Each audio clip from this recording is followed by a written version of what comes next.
Olá!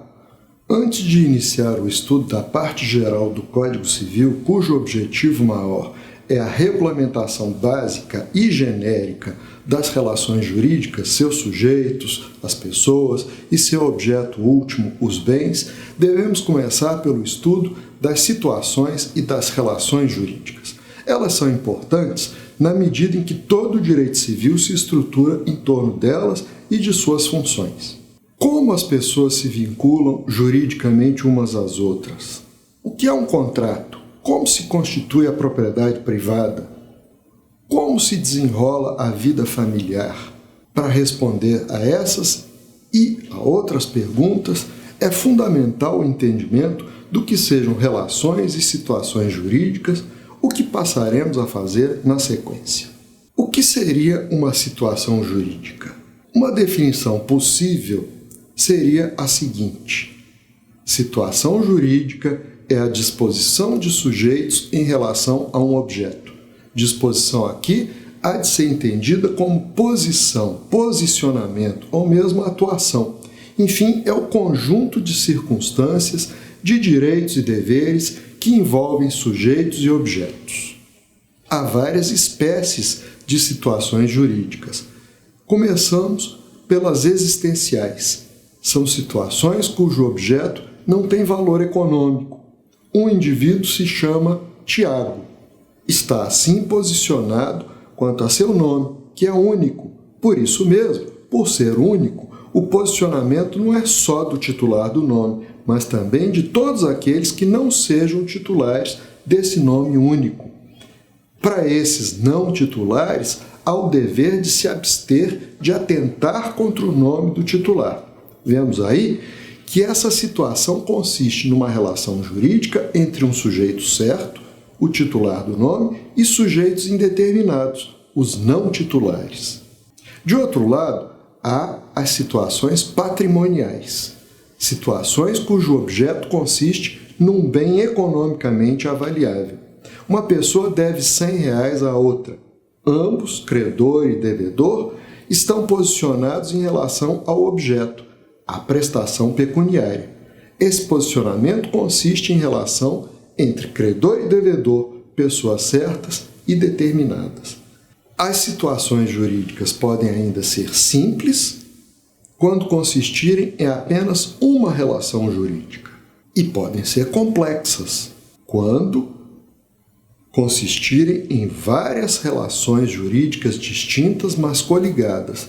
A toma um empréstimo junto a B e lhe oferece duas garantias, uma fiança prestada por C e uma hipoteca consistente num apartamento de A.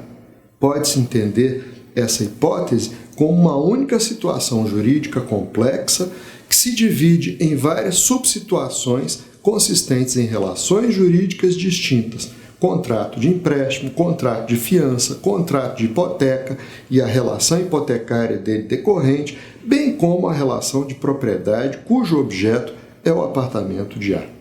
Há também as situações relacionais, que consistem em uma ou mais relações jurídicas, como nós acabamos de ver. E as não relacionais. Nesse ponto, a doutrina se divide. Há quem entenda que existiriam situações não relacionais, não consistentes em relações jurídicas. Exemplo seria a situação do morto. Nela, os sujeitos são indeterminados. A coletividade que tem interesse em proteger a situação de um indivíduo que já morreu. A proteção do morto é do interesse de todos, na medida em que seja do interesse de cada um, por razões religiosas, ser protegido e respeitado após a morte. Nessa situação coexistem regras e deveres. Deveres da coletividade de proteger o morto, a fim de não aviltar os vivos que nele se enxergam. Mas será que existem mesmo situações não relacionais? Analisemos a situação do morto. Não seria ela, na verdade, uma situação relacional?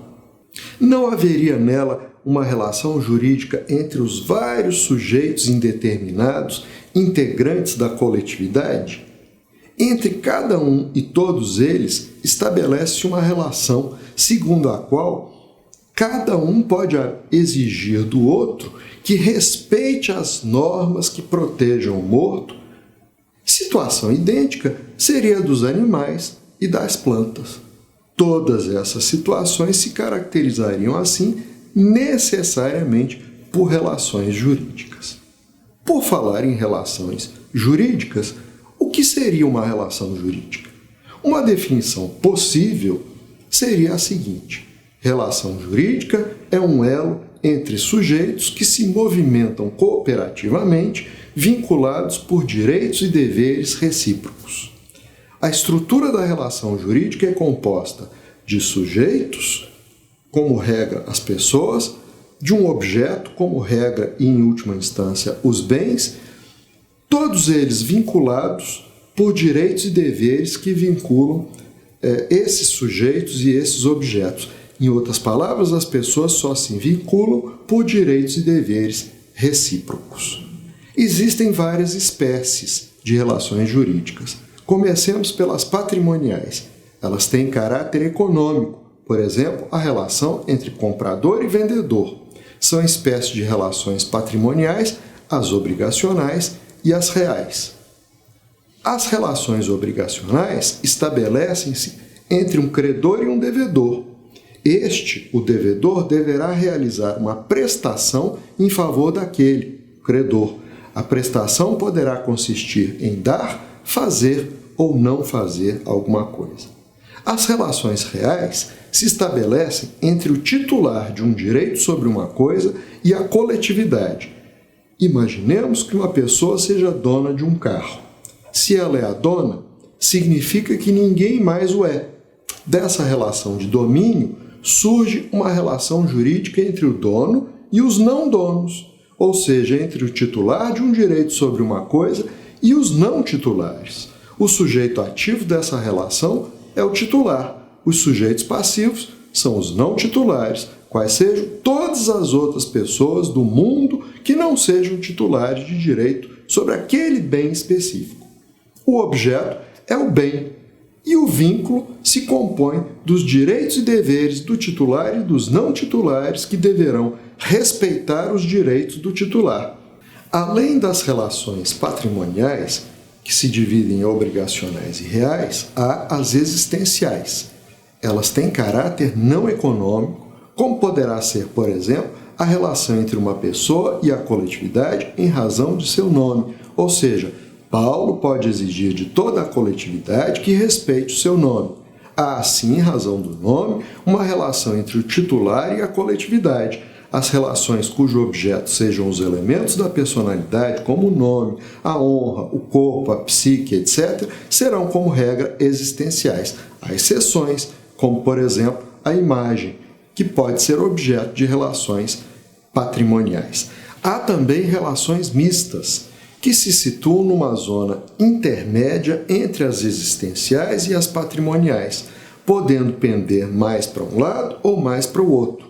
Exemplo seria a relação entre marido e mulher. Por um lado, é existencial, enquanto possuir por objeto a constituição de família, o afeto, o amparo moral recíproco, etc. Por outro lado, será patrimonial, enquanto tiver por objeto os bens do casal e seu regime.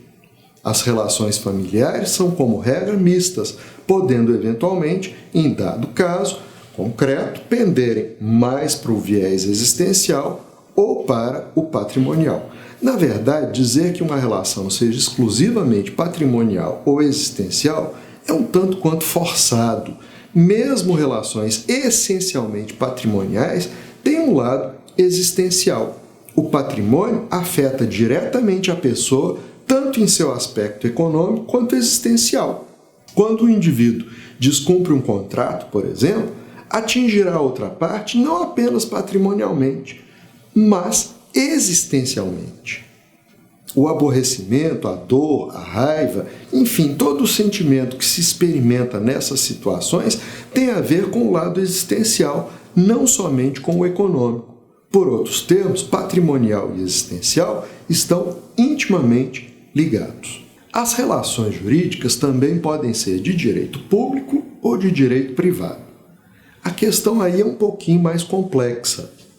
Mas muita calma, nós vamos entender e deslindar esse nó. Existem vários critérios para definir se uma relação jurídica é de direito público ou de direito privado.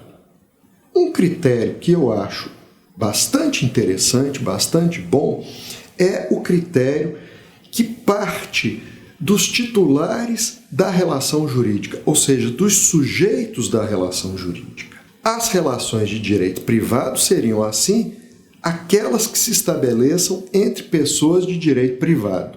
E as de direito público, em princípio, ocorreriam sempre que um dos sujeitos fosse pessoa de direito público. Mas a questão, como eu disse, é um pouco complexa. Por quê? Porque, em muitos casos, a relação vai ser de direito público quando o interesse prevalente for público, como as relações cujo objeto seja o meio ambiente. Esse é um outro critério interessante. Bom, além de públicas, privadas, etc., elas podem ser relativas ou absolutas. As relativas dão-se entre pessoas determinadas. Exemplo, contrato de compra e venda entre A e B. E as absolutas ocorrem sempre que pelo menos um dos sujeitos forem pessoas indeterminadas. Exemplo, relação de propriedade entre A, o dono de um carro, e a coletividade, pessoas indeterminadas, os não donos. Vejamos mais alguns exemplos de situações e de relações jurídicas. Uma situação jurídica simples. A toma um empréstimo junto a B. Trata-se de uma situação simples porque composta por apenas uma relação jurídica patrimonial de natureza obrigacional. Situação complexa. A vende um imóvel a B que o financia junto ao banco C. Aqui temos uma relação composta por várias relações jurídicas. A primeira delas é a de propriedade de A em relação ao imóvel que está vendendo. Tem natureza patrimonial, real e absoluta. Em seguida, vem o contrato de compra e venda, consistente numa relação patrimonial, obrigacional e relativa. Por fim, o empréstimo que B tomou junto ao banco C, consistente numa relação patrimonial de natureza obrigacional e relativa.